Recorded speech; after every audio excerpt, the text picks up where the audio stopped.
Thank you, thank you, thank you. Can you just feel that? Yes. That place is here. That time is now. We start right now and knowing it together. So thank you, thank you.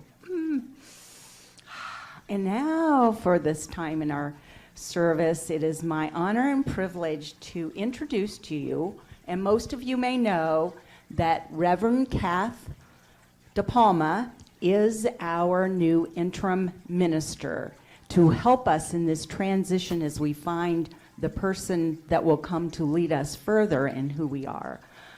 But Catherine, I just wanted to say that Reverend Cath has been, I'm kind of clicking or something, am I? Reverend Cath has been co-director, maybe I need to hold it down, with her husband for 25 years in Orlando, which is where she knows you guys from. That's amazing. That's an invitation to go to Orlando. However, Cath will not be there because Reverend Cath is on a new mission these last 3 or 4 years to help centers in their transition. So how blessed are we to have her with us here? I mean, I feel like she was very much divinely planted into this center and to be our leader. And the workshop today and the other workshops will be most great. She's written a couple of books, and one of them is the I Can Do This Thing Called Life, and so can you. And it's available in our bookstore out front. So you may purchase one of those there. And I just could say that she's already a facilitator, a leader, an inspirational speaker, and a person who is here to lift and to walk in companioning with others. Not above, not below, but we walk together and we create this world that we want to see, and it's beautiful. And so without further ado, I will introduce Reverend Cath to come and join me.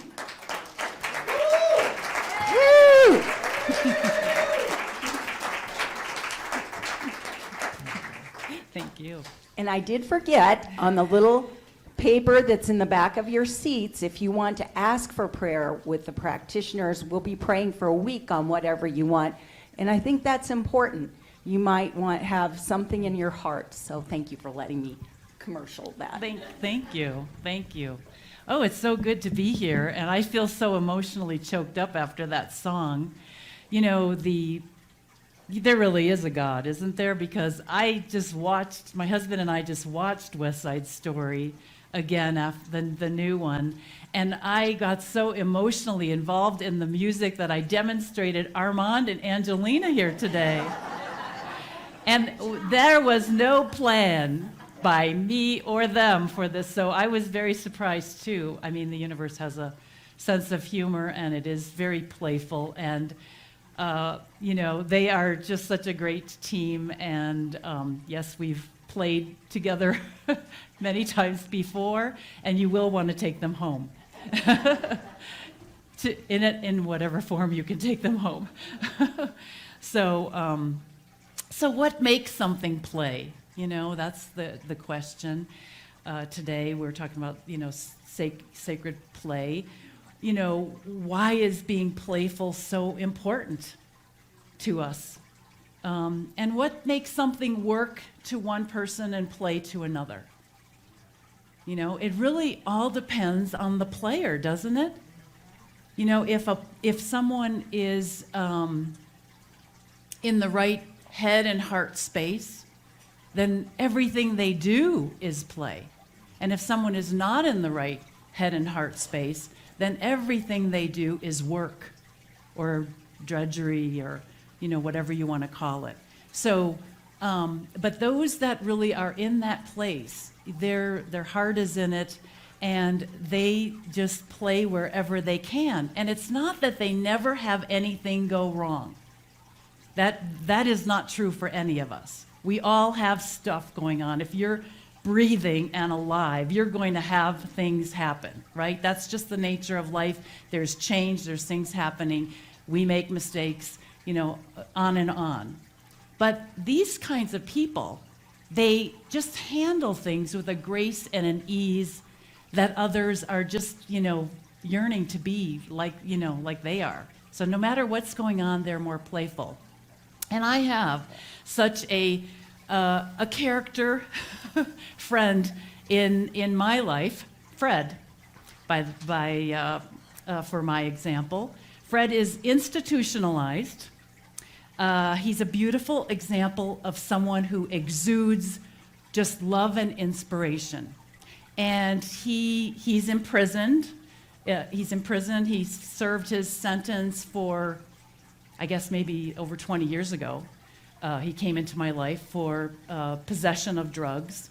And then he was, the minute that was done, he had to serve another sentence, a civil sentence. So he's in a civil commitment center right now. But we have been writing for all those years. I have to honestly say that when my plate was full at some points, I tried to give him away to a practitioner.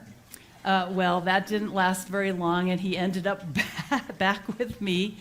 And but he just has been a delight. And I have an example of something he sent me at the beginning of the month. He's got a smiley face on there. Not all of the words are spelled right. Hello, Cath and John. I love you both, and I pray for world peace with so much war going on in the world. I am taking good care of myself here. I write you you both with a big smile on my face and joy in my heart, smiley face. Keep it being a blessing to the people you meet, and I will do the same here. Please send 2 books of stamps. Love, Fred. We have yay, Fred. We have a deal, that we have a deal. I send him stamps, and I remember him at his birthday in June and at Christmas. So that's our deal. He doesn't have to ask anymore. But he has studied the science of mind, whatever we have sent him, and then he kind of, in his own way, he kind of, brings it back, and he has gone back to church and has found a way to, combine, traditional with science of mind. He's done that on his own, and he's been quite an inspiration. And, you would think someone like that would have every reason to be depressed or frustrated or give up.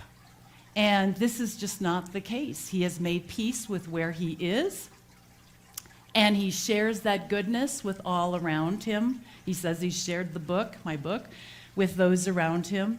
And he just is really a blessing.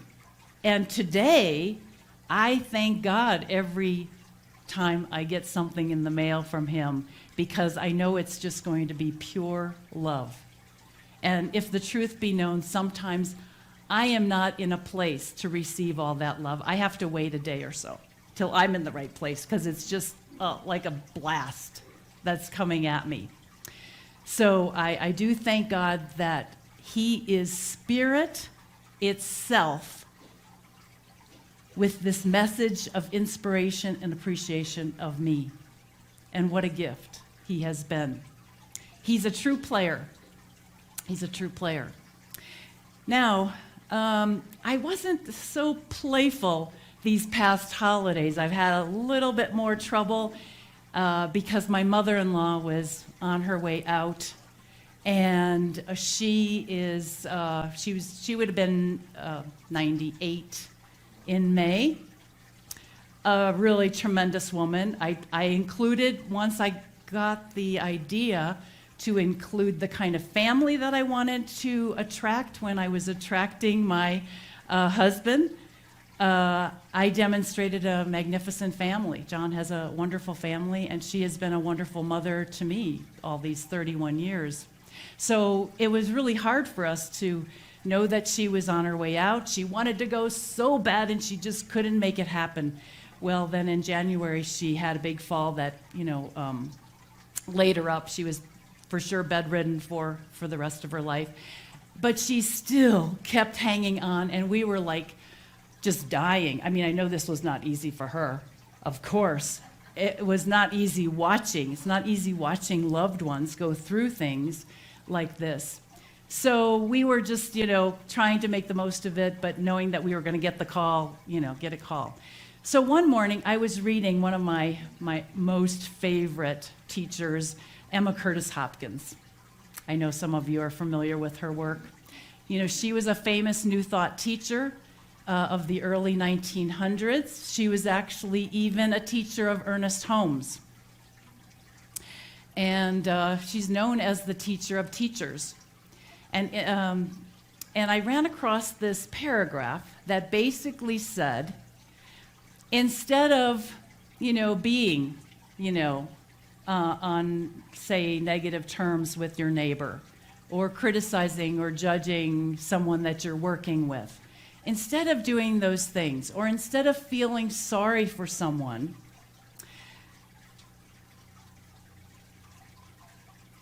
see their free soul self. See their free soul self. Now, I had been doing my work regarding her, but those words clicked for me in a way that nothing else did. Seeing her free soul self. So I was just immediately struck, and I knew exactly what I needed to do. I needed to find a happy picture of her. So I, put out a text to the family, and I said, I need happy pictures. And I knew that I wasn't the only one that needed happy pictures. So this day turned into like a circulation of pictures. And by the end of the day, my sister-in-law had a Google Drive with this big collection. And we were oohing and awing at this magnificence of this woman's life. She was a sergeant in the Air Force in World War II, and she raised 4 beautiful children, and on and on. And so we were just, we were grieving as we were doing it, but we were happy. We were happy for her. We were just, seeing what was really there. And do you know that within a few days, she was gone. She was gone. All this time we thought it was her. We were like, what is she doing? She's like, saying one thing, but she's doing something else somewhere else. and so we thought, or I thought, I don't know what everybody else was thinking, but I thought, oh my gosh, maybe she was waiting for us to get it right.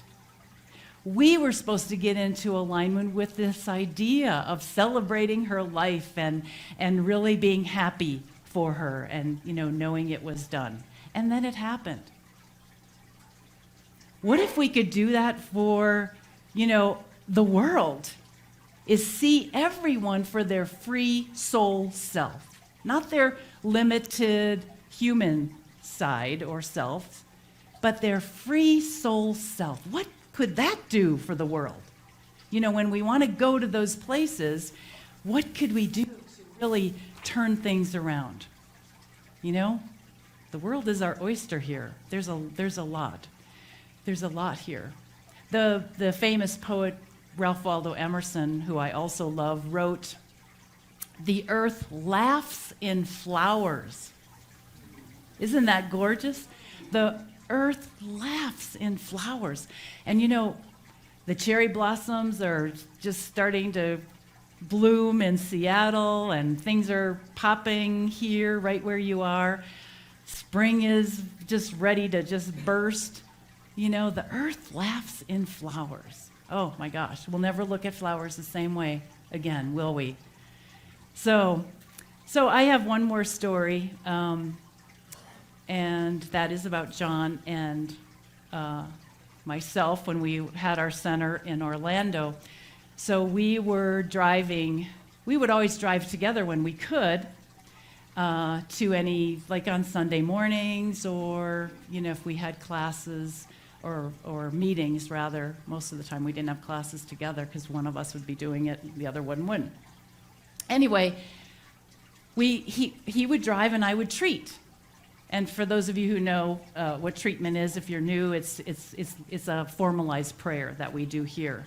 You'll find out more if you stick around. And this particular time, I asked him what he wanted, And he responded with something that I had not heard him say before. And he said, I just want happy people. And I looked at him very quizzically, and I said, that's it?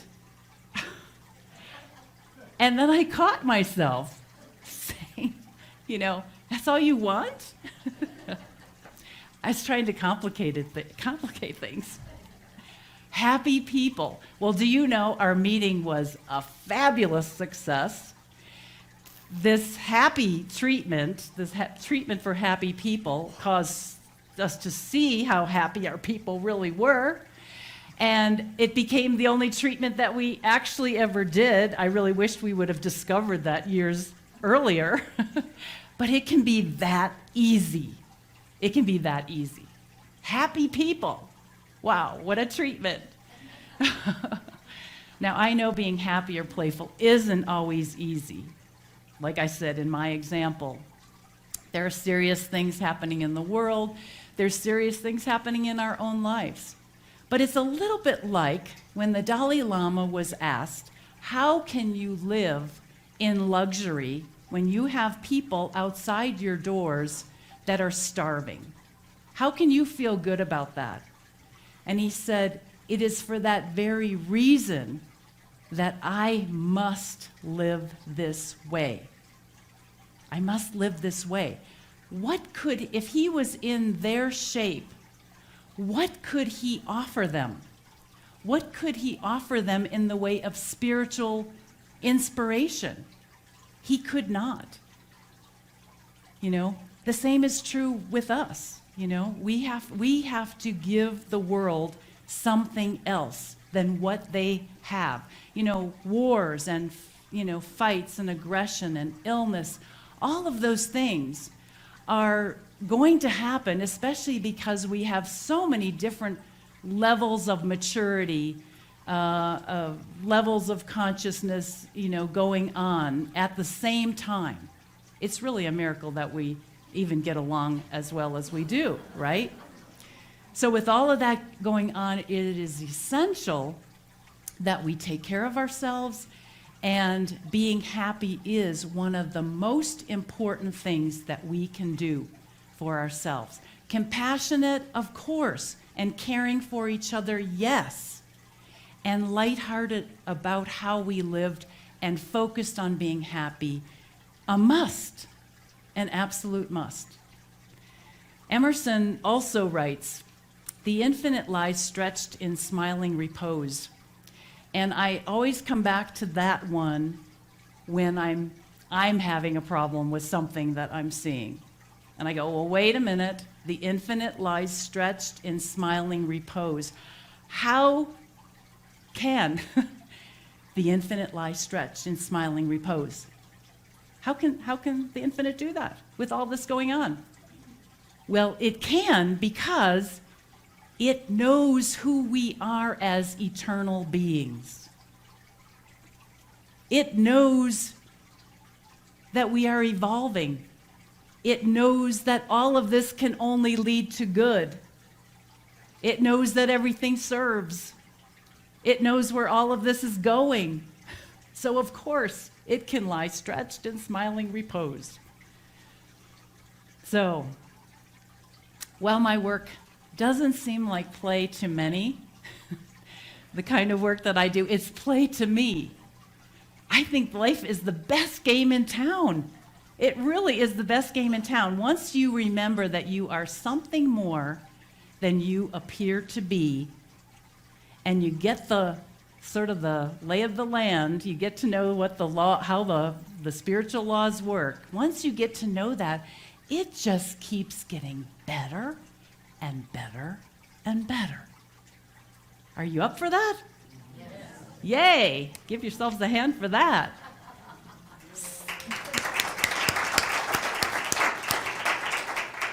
So I'm going to invite you this week to do something, this day, do something a little bit more playful, and just invite the idea that, to be more lighthearted, to be more playful with others and, with yourself, because the universe is waiting for us to play.